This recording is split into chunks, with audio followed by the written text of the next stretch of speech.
नमस्कार, आप देख रहे हैं क्राइम ऑफ नेशन।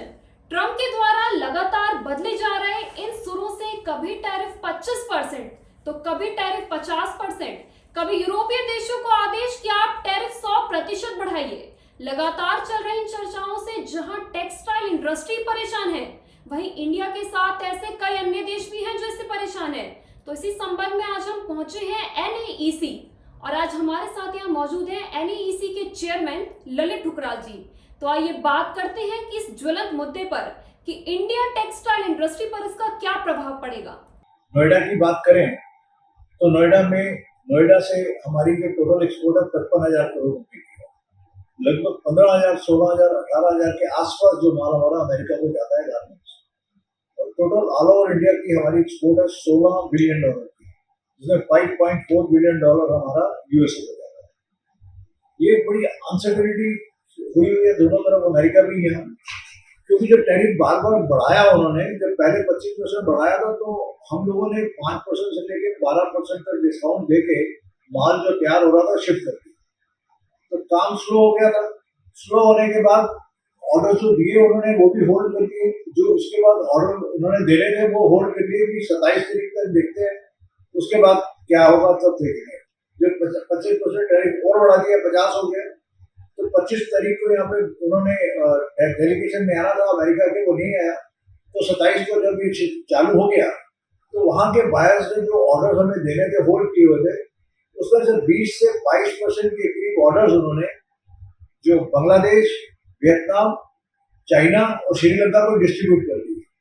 तो बाकी बचे ऑर्डर उनके पास वो सब हाई वैल्यू के थे, एम्ब्रॉयडरी के थे, स्पेशल फैब्रिक के थे, जो उन्होंने हमारे साथ दे रहे हैं, हमारे से नेगोशिएट कर रहे हैं कि हम उनको 10%, 5%, 12% और उनको डिस्काउंट दें ताकि वो हमसे माल ले सके।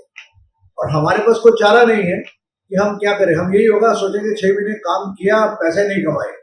लेकिन जो बजट आइटम काम करने वाले लोग हैं, उन लोगों ने अपनी फैक्ट्री कुछ ने बंद कर दी है। जो $5 में माल बेच रहे थे, टीजे मैक्स वगैरह ऐसी कंपनी को जो माल बेच रहे थे, जो बहुत ही बजट आइटम करते हैं, उनके पास कोई डिस्काउंट देने का उनके पास कोई ज्यादा जरिया नहीं है।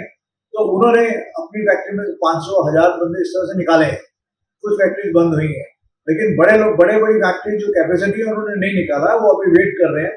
और हमें अच्छी उम्मीद है कि आने वाले 1.5 महीने के अंदर ये जो ट्रम्प ने जो टैरिफ लगाया है, या तो वापस ये हमें जो मेरे को समझ आता है, ये वापस 20% पे आ जाएगा, जैसे बांग्लादेश और वियतनाम के साथ है, वही हमारा उसी लेवल पे आएगा। ये 50% जो किया, ये 25% खत्म हो जाएगा। अगर ये वर्स्ट टू वर्स्ट अगर नहीं होता है तो ये हमारे लिए बहुत अलार्मिंग पोजीशन है। तो उसके बाद में हमारी इंडस्ट्री को बहुत गलत फर्क पड़ सकता है। बहुत इसका जॉब्स के ऊपर भी बहुत फर्क पड़ेगा, नौकरियां भी बहुत जा सकती हैं।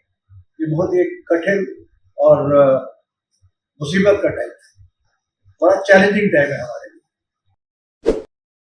अगर इंडस्ट्री पर कोई संकट आता है तो आपकी मांग सरकार से क्या होगी और लगातार इस ग्रोइंग इंडस्ट्री को कैसे बचाया जाए? देखिए, ये हमारी सरकार हमारे को बिल्कुल देख रही है, सेंट्रल गवर्नमेंट भी देख रही है और स्टेट गवर्नमेंट भी देख रही है। हमारे आदरणीय मुख्यमंत्री जी ने हमारे जो एमएसएमई के एसीएस है उनसे पूछा कि इनको क्या देखो तकलीफ हो रही है, उसका क्या हल क्या है, उनके पास कोई सजेशन लो उनसे। तो मेरी उनसे बात हुई तो उन्होंने हमें जो कहा भी हम नई मार्केट की तरफ देखिए, अब जो हो गया उसको नई मार्केट तलाश करो, अब जाइए बाहर। तो हमें उन्होंने लंदन में एक शो करने के लिए बोला, हमने उनको सजेशन दिया। उसके बाद वो दुबई शो करने के लिए बोल रहे हैं। सरकार ने हमें 3-4 शो कंटिन्यूसली, या एफटीए हुआ वहां पे उन्होंने कहा नई मार्केट अब घुसो इसमें, ये सही टाइम है वहां जाने का। तो हम लोग वहां शो कर रहे हैं। अभी 18-19 नवंबर को एक शो कर रहे हैं यूपी गवर्नमेंट के साथ, वो उनका सारा ग्रांट उनका मिल रहा है और ओडीओपी के अंदर कर रहे हैं हम शो। ओडीओपी के अंदर हमारी सिटी ऑफ ओपेरल है नोएडा, तो उसको हम कर रहे हैं वहां शो। तो हमें सरकार से पूरा सहयोग मिल रहा है।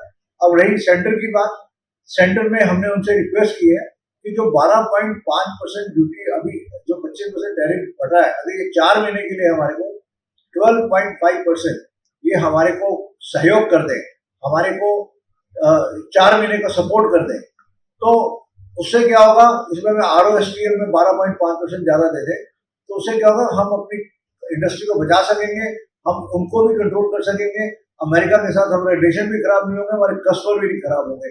देखिए अगर कस्टमर एक बार चला जाता है ना, दोबारा उसको लाना बहुत मुश्किल है, बहुत मुश्किल है। हमें 40 साल लग गए एक अमेरिका के साथ काम करते हुए, उनको समझते हुए, उनको समझाते हुए और उनकी रिक्वायरमेंट पूरी करते हुए। तो ये बहुत जरूरी है, जिसका हमें सरकार से अनुरोध किया। हमने उनको कहा छोटे जो एक्सपोर्टर्स हैं वो ये नहीं कि अमेरिका वालों को तकलीफ हुई है, अमेरिका की वजह से यूरोप वाले जो काम कर रहे थे छोटे MSME उनको भी बहुत तकलीफ हुई है। अब वो यूरोप वाले भी कह रहे हैं आप डिस्काउंट दीजिए, 5% 10% वो भी डिस्काउंट मांग रहे हैं।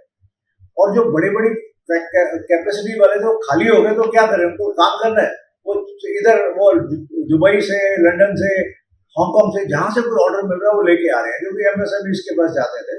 अब वो दोनों तरफ हमें ग्रह युद्ध वाली पोजीशन हो गई है, ये थोड़ा माल ले आएंगे तो वो खाली हो रहे हैं, वो खाली हो गए तो फैक्ट्रियां बंद होगी। तो ये बहुत अनसर्टेनिटी है जो कि हमारे लिए बहुत ही गंभीर समस्या है। एक तरफ ट्रम्प का टैरिफ तो दूसरी तरफ नेपाल और नेपाल के बाद फ्रांस में टेरर। इस टेरर से इंडिया की टेंशन कितनी बढ़ गई है और एक्सपोर्टर्स के लिए कैसी स्थिति आ सकती है? देखिए अब कल सुनने में आया कि रशिया ने पोलैंड पे भी अटैक किया और वहां इजराइल ने किसी और कंट्री पे भी अटैक किया है। तो ये इस तरह से जो चारों तरफ एक टेरर का माहौल आया हुआ है, जो वॉर्स हो रही है, ये तो हमारे पूरे वर्ल्ड के लिए बहुत बुरी चीज है। ये कोई कहीं किसी के लिए भी अच्छा नहीं है। जब भी एक जगह वॉर होती है तो उसका आसपास की सब मार्केट में फर्क पड़ता है, उनकी इकोनॉमी में फर्क पड़ता है। जो पैसा लोगों की भलाई में लगना चाहिए वो लड़ाई झगड़े में लग रहा है, और इससे डेफिनेटली किसी को फायदा नहीं है, सबको ही नुकसान है। देश दुनिया की बड़ी खबरें और बिजनेस से जुड़े बड़े समाचारों के लिए बने रहिए क्राइम ऑफ नेशन के साथ। धन्यवाद।